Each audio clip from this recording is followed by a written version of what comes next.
Hi, welcome back. I'm Brainerror, and today we are going to be reacting to the most recent Subnautica Below Zero trailers. I am so excited. I've been playing the early access for a very long time now, and I actually stopped playing in February, I believe, because I knew that the last bits and pieces were going to be implemented as much as possible before the full release, and I didn't want to spoil that for myself and others. So I haven't played it since. So I am so excited that it's gonna be released in just over a week, I think. Just over a week. We will finally get to see the whole story and the polished world of Subnautica Below Zero. It's going to be amazing, I'm pretty sure. But I thought we'd have a little look at the last two trailers that they released. Let's just dive into it.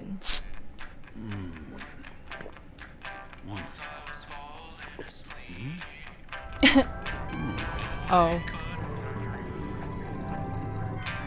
So of course we know this guy. We've read his logs.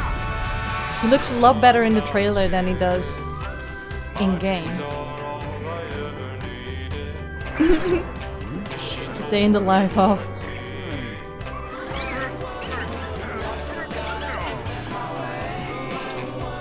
I love the song, oh my god. Uh-oh, Crashfish. They're back. They're back, baby. My nemesis. Oh! They looked very cute. Oh shit, this is gonna be me. That's what I'm gonna be like.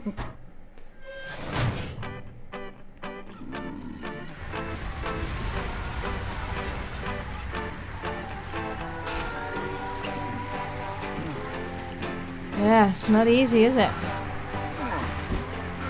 Also love that he's like not in really good physical shape. But still has to do all this stuff. I wouldn't, dude. Ah, hello! Get a flare, get a flare! Quick!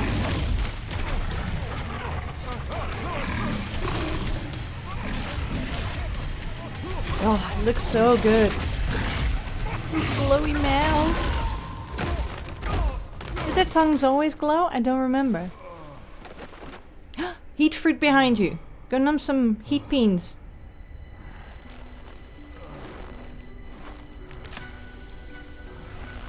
Oh, you did have a flare on you. Oh, it's no longer an ice.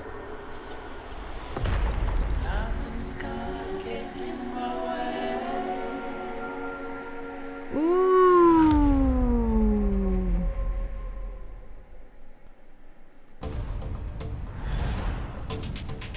Made it to 4546B. Landing was a bit rough. Yeah, just a bit. But I don't think they spotted me. Hi, I'm Jeff, Hi, audio Jeff. producer at Unknown Worlds. Set 1 year after the award-winning original, Subnautica Below Zero plunges players into a frigid underwater adventure in search of answers. Frigid. Here, the native wildlife above and below the surface might consider you a tasty treat, assuming you don't become an ice. But there it's in ice again. The previous research crew has vanished, including your sister. This was Sam's necklace. She never took it off. To uncover the truth, you'll need to get crafty, building tools and shelter for your survival. But even that may not be enough. Yeah. Oh my I grief. told you to stay off my land. With the PS5 DualSense controller, I'll win your every heart. icy shock feels like it's being sent right into your hands. The haptic feedback system allows you to feel each adrenaline-filled chase and provides visual and audio cues as you use resources, encounter key game moments, or get into situations where it's probably best to run. By the time you squint to see what's ahead, it may already be too late. Fortunately, when you play Below Zero on PS5, players will get a crystal clear experience with up to 4K graphics, targeting 60 FPS when in performance mode. And if you already own a physical or digital version of the first Subnautica on PS4, you'll be able to upgrade to the digital PS5 version at no additional cost. Nice. We hope you're as excited as we are to dive into the world of Subnautica Below Zero when it launches on PS5 and PS4 on May 14th. Right, so I'm a little bit confused about one thing, is that the giant frozen leviathan, he is completely encased in ice in this. Oh, wait, is it because we get to the planet much later, so the ice has enveloped him more. Is that why? So when the researcher initially finds him, he was only half covered in ice. And because we arrive much later as Robin, maybe the ice has started enveloping the creature a lot more. That's the only way I could explain that, because otherwise I'm a little bit confused. I would have liked it to be half encased like you saw in the first trailer. That would have been really cool, instead of the whole creature being enveloped by ice. But apart from that, it looks amazing. It sounds like PS5 owners are in for a real treat. Unfortunately, I don't have a PS5. I'll be playing on PC, but I'm sure the graphics will be just as impressive.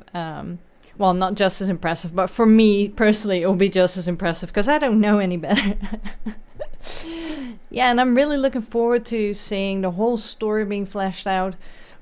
Why Altara was mixed up with all this, why the whole team went missing, including Sam, and what Alan's end goal is, because I've seen snippets here and there of his purpose and why he did what he did, and I won't give that away in case anybody wants a complete surprise.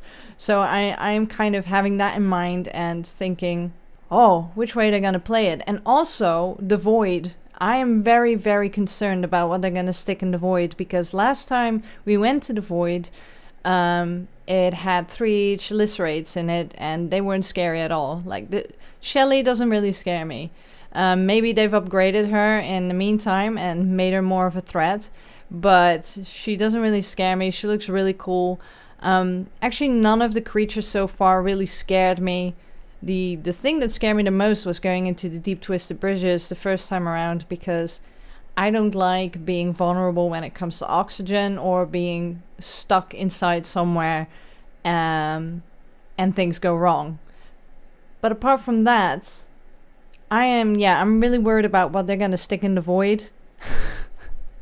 I had some ideas myself, what I would have placed in the Void. I've always said I wanted a giant crab-like monster in there, like another Leviathan, but a slow one who just sits and waits for you to go overhead in your sea truck, and then just grabs you out of the Void. I thought that would have been an amazing thing, but I don't know what they've actually put there. So I'm looking forward to it and not looking forward to going into that. But yeah, I will be playing Subnautica Below Zero. I will probably stream it if there's enough interest, and then turn it into a series on here as well, so people can catch up.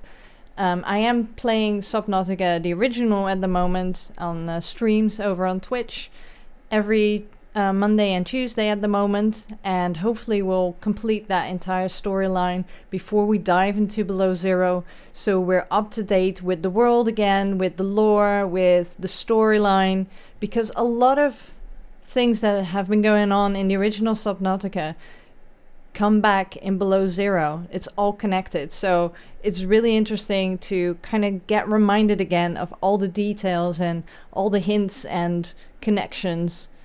And the way Altara kind of got like mixed into it all, and where did it go wrong? And also Marguerite's story. Because when you crash into Subnautica the original, if you haven't played it, don't listen to the next bit. Your PDA basically says that there are no human lives detected on the planet, which isn't true, because Marguerite is alive. So what does that mean?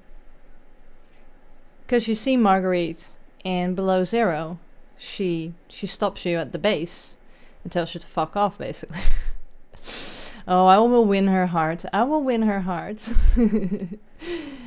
But yeah, I find that very intriguing that it says that 0 lives detected, and yet Marguerite is alive, unless the PDA meant in the general vicinity of where you crashed there's no human lives detected, because Marguerite at this point already has a base over in the cold biomes, the frozen wastelands.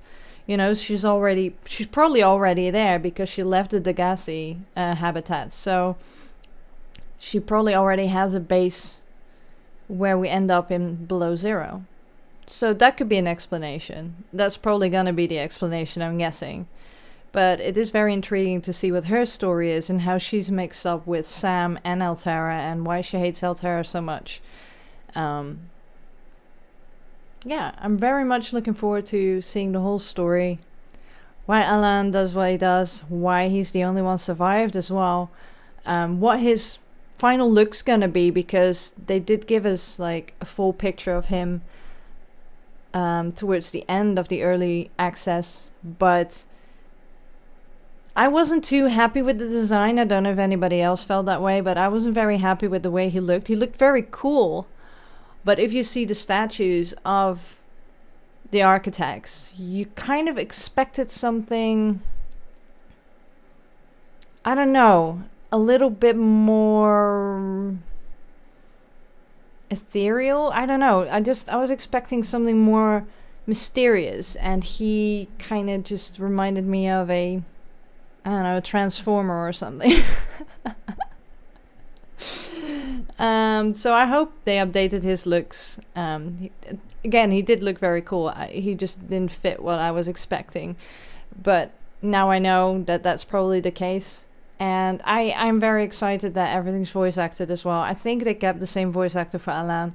So I'm very happy about that, because the change in the PDA voice and the change in Sam's voice acting was very jarring for me, because I was so used to them playing early access from early on up until February, and then suddenly they changed almost everything about it. It's like the storyline changed twice, the voice acting changed, and it's like, there's too many changes. But that's the downside of getting involved when things are still being developed, unfortunately. Anyway, I've yammered up enough. Let me know what you think about Below Zero, and whether you want me to stream it or turn it into a series. Do let me know as well. And I'm very much looking forward to sharing this amazing adventure with you all on May 14th. I'll be ready. And I'll see you then.